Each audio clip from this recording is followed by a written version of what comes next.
I have to ask, after 12 years in the CFL, what drew you to basketball, and what are your impressions on the season as it stands so far? Well, the basketball thing came about just kind of out of nowhere. I've always been a big fan of the the business of sport. So as a football guy, everything said go football, because I know it. But when basketball came about, it happened in a really fun and crazy way, and it led me to where we're at now. And when I look at how the first season has gone, the inaugural season, it's gone almost exactly as we have planned. It's a lot of work.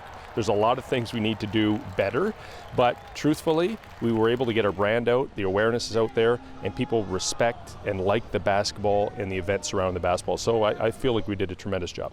So when you say that you want to do some things better, what's an example of one of those things? Well, a lot of stuff that involves kind of on the revenue side, right? You want to get more bums in seats. You want to make sure that people have a great experience not only at the venue but at home watching on their tablet or phone or what have you. You create more inroads in the communities, because the community really is the basis for everything we do.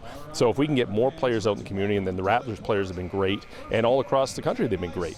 But it's about building the bridges, and as a first year and a first year league and a first year teams, I think we've done a tremendous job for something to build on. So that to me excites me.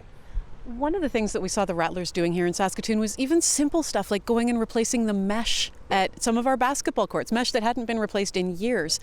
Why do little moves like that matter so much?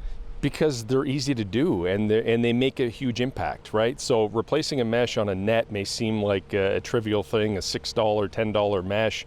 It's the act of doing it to show that you're actually listening and that you care, and you want it to have, a community that can rally around sport and, create some lasting memories. And it's not always memories of going to SaskTel Center and watch the team play. It could be picking up the ball and going in your backyard and shooting hoops and feeling like, yeah, that one actually went through the hoop. We saw it go through the mesh. There's a mesh on there. So, those are the little things.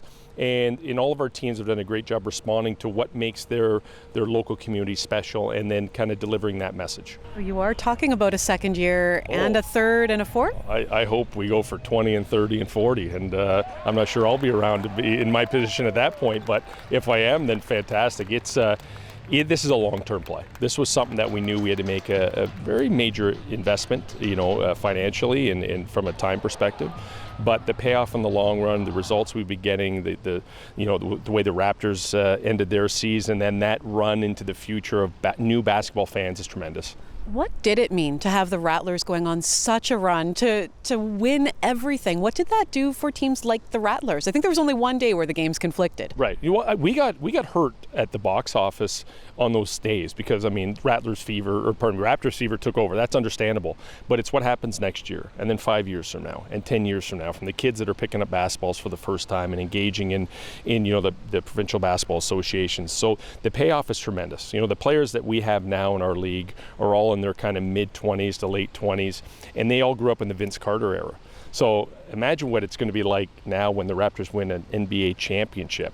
So the payoff's going to be tremendous, and we will take as full advantage of it as we can because basketball's here to stay.